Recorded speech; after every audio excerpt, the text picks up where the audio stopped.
Hi everyone, welcome to another episode of the show Talk to Taiwo, and I'm your host Oyinbo K Taiwo Eunice. Today we're doing something slightly different. If you're very conversant with Talk to Taiwo, you know our guests are usually virtual, but today I've got an in-house guest in the studio. You will not believe how long it took me to go get her down to the studio to make this episode, so appreciate me for that. My guest today has stayed long enough in Africa. You know, usually when we have these conversations, we are having it from Africans who are coming down to the diaspora.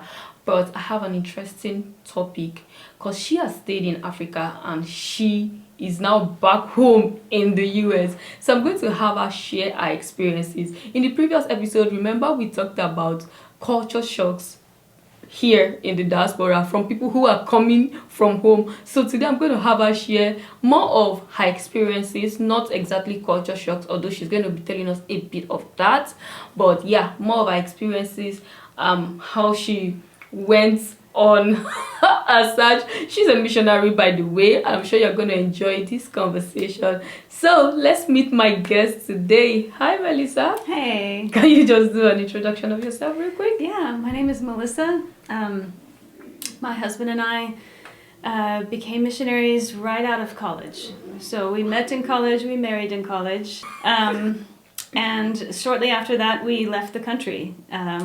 So we spent a total now of 18 years living in 3 different West African countries. Are you serious? Yes. So started out in Niger. Wow. So for Niger is actually very close to Nigeria. It is. They share a very big border. Yeah. Because there's a part of Niger, like it's just you just cross. This is Niger and this is Nigeria. Well, so I learned. I've never been there. So yeah. Yeah. So spent a year and a half in the capital city of Niger, Niamey. Wow. And had my second child while we were there. And then a year and a half we spent in Kolo, which is 45 minutes down the river in Niger. Wow. Third child was born during that time. So 2 children in that first term, in addition to the one we had coming. And then after that 3 years, we went back to the U.S. My husband continued some seminary education that our mission wanted us to do. So we were back for 8 months and got a different posting in Burkina Faso. I was pregnant with my 4th when we came to Burkina Faso. So we stayed in the capital, Ouagadougou, for 6 months, waiting for the pregnancy to end and him to be born. We learned French when we were there because in Niger we had only learned Zarma, the African language. So as you were transiting from these countries, you were learning the languages of the people. Yes, because they're definitely not English speaking. Not many people do. Mm-hmm. Yes, so learned French. He was born. We took our 4 children out to western Burkina Faso in Bobo Dioulasso. And there we spent 4 years. And there I learned Jula. Wow. So that's the language I remember the best because we spent the most time. Oh. Yeah. So at the end of that term, I felt like the Lord was leading me to get some education in nursing. So we left and we thought we'd be gone for a long time while I went back to school. It ended up being about 20 months. I became a licensed practical nurse, and we came back to Burkina Faso. We lived in the capital city for 3 years, and that was that time. After that, there was some needs of our children that couldn't be addressed in country. Sort of abruptly, we needed to leave earlier, so it was only a 3-year term. We came back to the U.S. Ended up staying for a year in the U.S. then, and then got a different posting in Senegal. So we lived in Dakar. In Dakar for 3 years, 3.5. And I learned a little bit of Wolof. I worked in a clinic there and spoke enough Wolof to say, does it hurt? I was doing wound care. Put your foot here, I need to wash it. Are you taking your medicine? Can I cut it? Yeah. This is like dead, I need to cut it off, yeah. All those things. Wow. So not the greatest Wolof speaker, but we learned some. Mm-hmm. Anyway, and then so we have been back in the U.S. For nearly 2 years now. Wow. I went back to nursing school to become a registered nurse, which is what I currently do. Our oldest, who was the baby when we went to Niger, graduated high school in Dakar and began college. So all of our children were born close together. Wow. They're 2 years apart in school, so every 2 years someone is graduating and going to college. Going to college. And they were born and raised in Africa. That is the normal for them. That's their culture and their home, but then they're going to go to the university in the States. So we were really praying through what we were supposed to do, and just felt that it was time to stay in the States for a little while to support them. Wow. So we're here for the next few years. My oldest is in his second year of university. My number 2, who was born in Niger, she is graduating in May. Wow. And every 2 years there's someone else. Well, you have quite a journey. Quite an interesting journey, I must say. What do you find most fascinating about the African culture? Especially knowing the fact that you've stayed across different countries. Yeah. What is that one thing that you find really fascinating? Yeah. The richness and the diversity are something that most Americans have no idea about. Most Americans think of Africa as a country. Yeah. Everyone looks alike to them. Which is, I can say, because I've had many Africans say, "Oh, you white people look alike." I was coming to say that, because that's how it is for us. Yes. Every white person looks alike. Yes. So I get mistaken for every other thin white woman they know. Yes. Yes, so in America you don't hear much about certain countries. We know a few things like, there's a Black Panther movie, or people have watched The Lion King, or that's all they know. And especially French-speaking West Africa, they don't know hardly anything. So when I came, I was an American. I'd been raised here, and I didn't know. Even when we went to Niger, within that one country that is not very populous, compared to Nigeria, especially. Right. There are multiple ethnicities and cultures and language groups that are so distinct from each other and have their own histories, they have their own music, they have their own dresses, poetry, and food and dress and everything else. So that was something that I found very fascinating, was just the richness of the culture and diversity there. Wow, makes sense. And I'm really proud to be African. I've always been proud to be African, but this is like another proud moment for me. Yeah. I love that. Thank you. While you were away, did you miss home? Did you miss the States? Sometimes. Aww. The first term was probably the one where we did the most adjusting. So, and obviously 2 pregnancies in that 3 years. So that's a lot of adjustment too. Adjusting to being a mother of young children. Yeah. And, still in the early years of marriage, all of that stuff. So there was a lot of adjustment in those years. Certainly would miss sometimes the convenience. I would miss being able to blend in and be anonymous, because that's really hard to do. And being around people that you immediately could understand and know all the nonverbal communication and all of that stuff. So while you're first learning, that can be very daunting, because you're misunderstood a lot, you don't understand a lot. It's a lot of work to make relationships work. Right. So those early years were probably the hardest. Yeah, true. I can imagine, because I'm going through my own season here, but I'm not sure it's going to be as terrible as how it was for you, because you were one among many others. So I could imagine how much it took for you to get integrated into the culture. But that's good stuff. At least you stayed 18 years. That's a lot. Wow. It gets in your blood. You don't want to leave. Yeah. You don't want to leave. And we're coming to that. What are the positive impacts that living in Africa had on you? Yeah.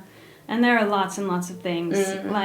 We've been there long enough that it has changed me very deeply. I'm a different sort of American now. Right. And I do things that are African now, without even thinking about it. And I think one of the most positive impacts had to do with learning about a communal culture. Right. Where family is very important, extended family is very important, neighbors are important. And, the downside is always everyone's in everyone else's business. And there's not a lot of privacy. However... I can relate. Yes. But the positive sides are that people are genuinely there for each other. And I think last time we were at church and we did the choir, and we had to, in between services, come down to the fellowship hall, and people were talking. And one of the Nigerian members was talking about how here in the States, it's weird. Everything is insured. You insure everything. Yeah, I was coming to that. Your apartment, your pets. Yes, your pet. Yeah. Health insurance. And she's like, I just wasn't used to that. Yeah. In Nigeria, we don't do that. We don't do that. Yeah. And I made the comment that, yes, but the community is your insurance. Mm-hmm. And she immediately knew what I was talking about, because if something happens, if you have a catastrophic health event, or you wreck your car, or, you know, something happens, somebody dies and you have to have a funeral, or someone gets married and you have to have a wedding, like, the whole community is there, and they pool their resources and help. Mm-hmm. And, yeah, we learned a lot from that. Mm-hmm. There's a lot that is missing in America about that, especially in modern times. Mm-hmm.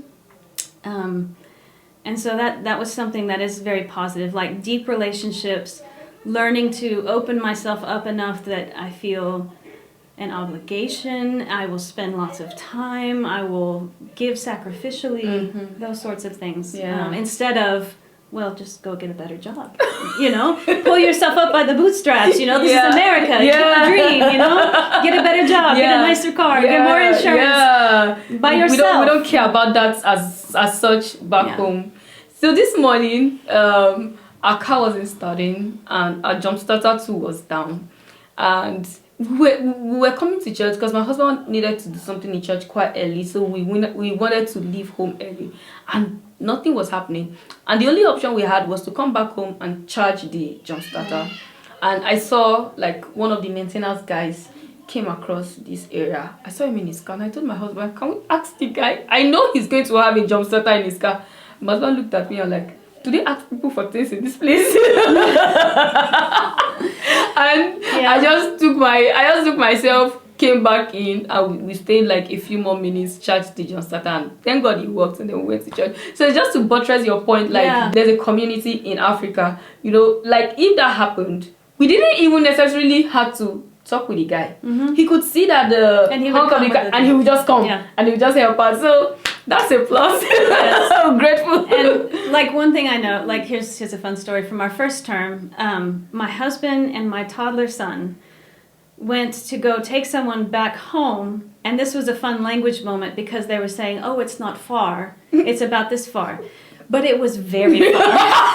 It was very far, and there was no cell phone service, so he couldn't tell me why they were taking so long. So my son is maybe 20 months old, not even 2, and he had him on the road in Niger, very rural places, there's no towns, all that stuff.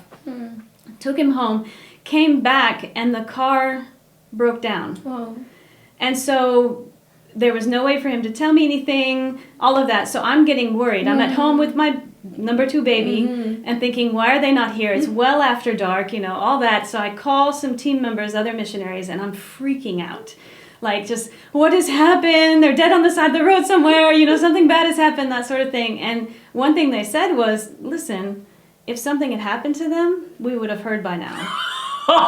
We would have heard by now. Like, all of our African friends would have heard from somebody else, hey, there's these white people and a baby on the side of the road. We would have known if it was that bad. So just be calm. It's okay. They ended up catching bush taxis back, and it took all night long for them to get back to the capital. Wow. And it's funny, the next day, missionary friends of ours took them back to go retrieve our car and tow it in, and they actually witnessed a wreck. A car ran into a giraffe that was crossing the road and, like, hit its legs, and it fell on the top, and that was a whole nother thing. Giraffe roadkill. That was a great story. But anyway, so for the second day, my husband was late coming home, and I was scared. But just that people will talk, people will know, you will hear, and like, we've had to push start our car. You know, they're all like stick shift, right? So you can push it and get it going, and then try to start it. Anytime that has happened, there's always like 6 or 7 young men who just show up from nowhere and start pushing our car. Yes. That happens a lot of that. Like, you really cannot find that. I don't know if you can, but it happens in Africa. In America, it's still in place in rural communities, especially in the South. There's a lot of that hospitality. Yeah. But in cities, you know, people don't trust each other. True. Yeah. Everyone is a suspect in the city. Yes. If there was something that you couldn't stand about the African culture, what would it be? Yeah. I'd like to ask you the same question, by the way.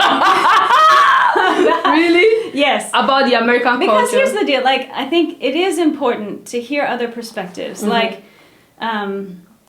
actually, you know, being raised in America and raised in the South where there's little diversity, where I grew up, you know, all you hear is the same thing, and every perspective you hear is kind of the same, you know.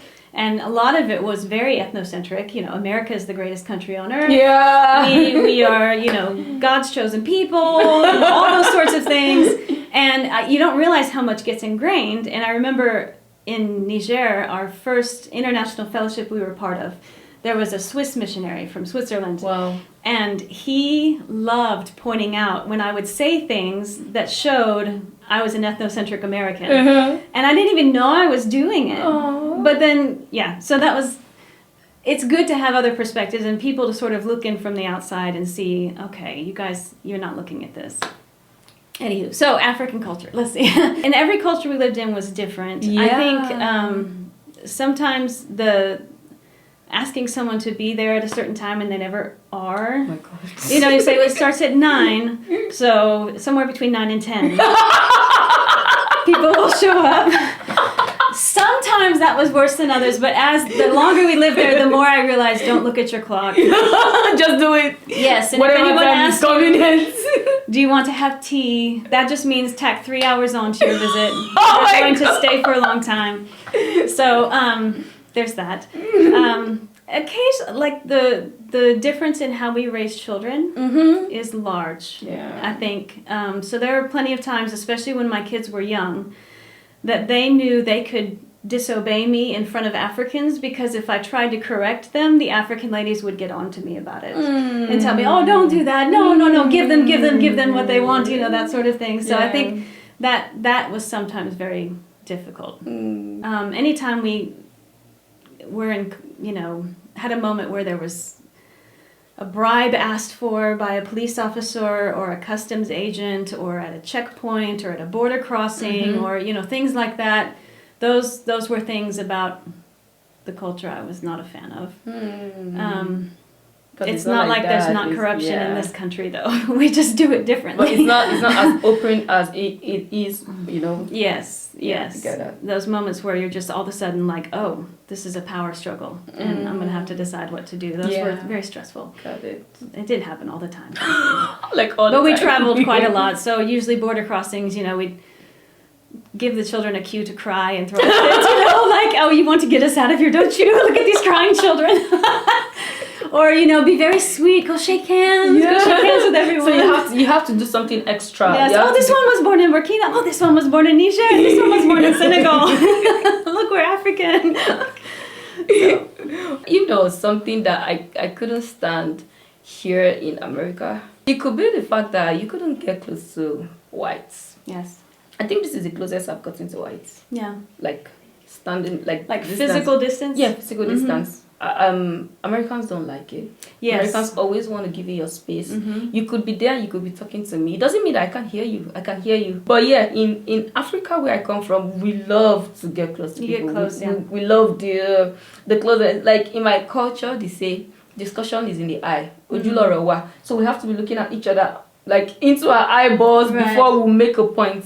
But yeah, it's not like that. It's not like I can't stand it. It's just like a shock to me. So yes.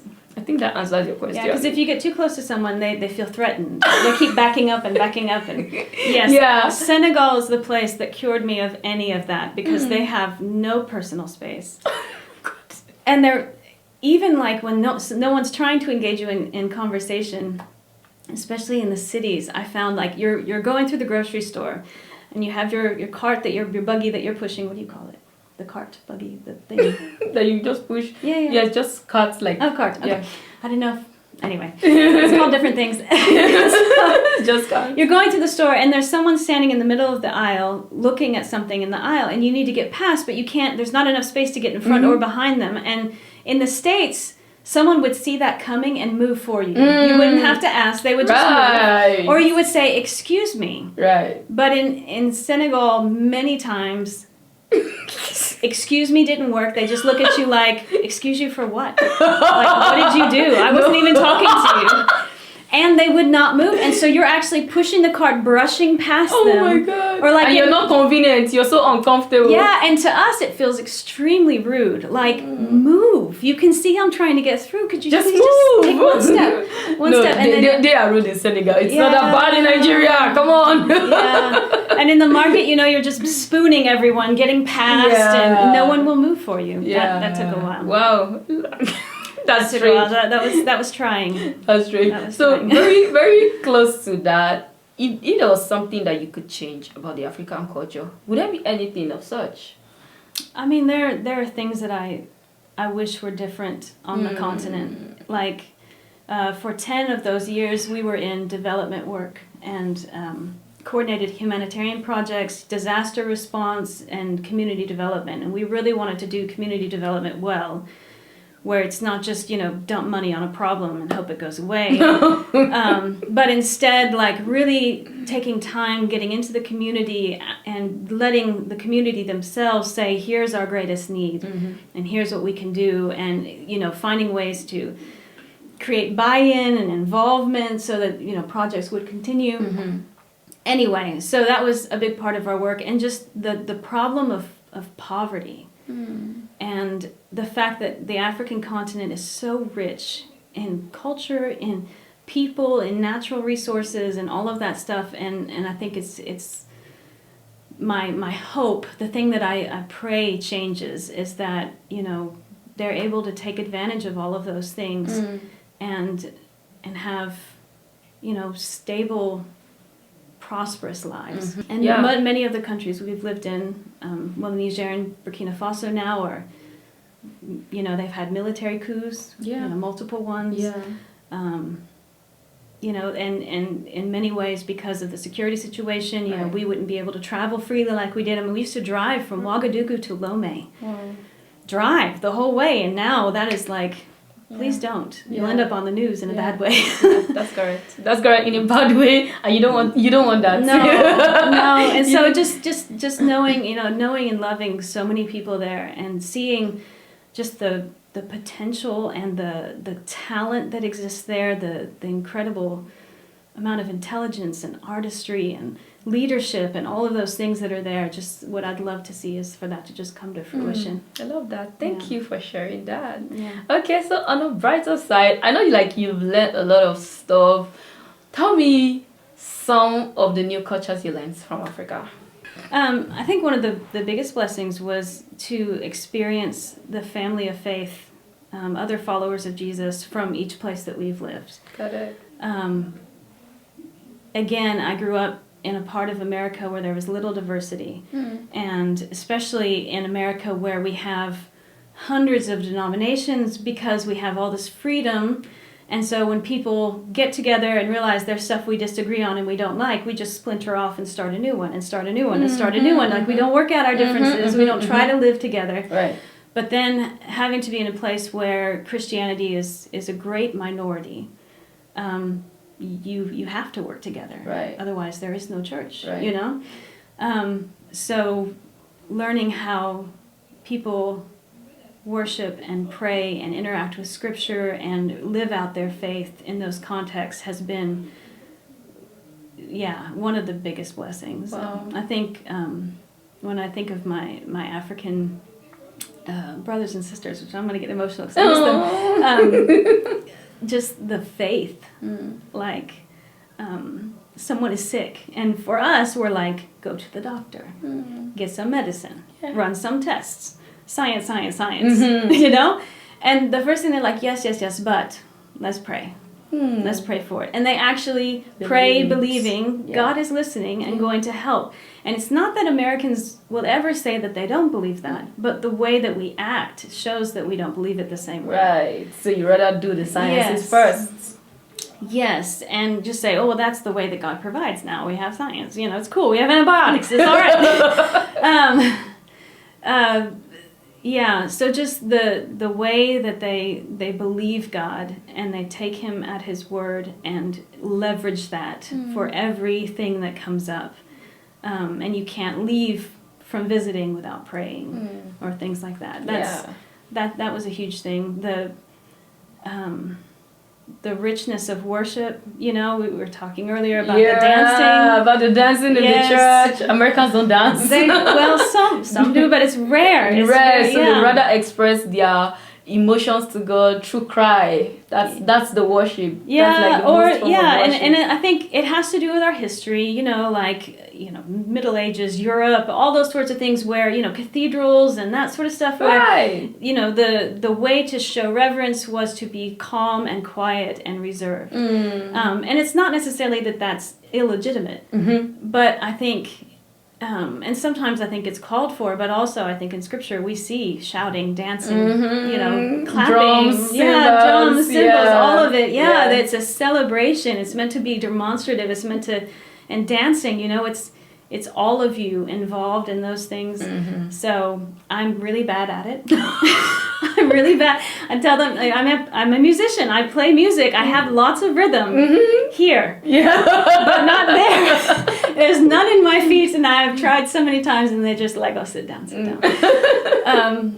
Anyway, so yeah, that it's the same God. It's the same Spirit between us, but then to see how that is expressed in the face and in the lifestyle of a different culture is one of the biggest blessings of my life. Wow. I love it. Thank you so much. Wow, I'm just inspired getting to see that someone else is talking from the perspective of like an expatriate. It's really humbling to know how much you learned from the richness of African culture. And I kid you, some of us who are even Africans do not recognize this stuff that we have. We tend to see like the white man is supreme because they have these things that we don't have. But getting to know that you lived among Africans and you can see firsthand that it's not that bad. It's not as terrible as people down here think about it. It's really humbling to learn from you. Thank you.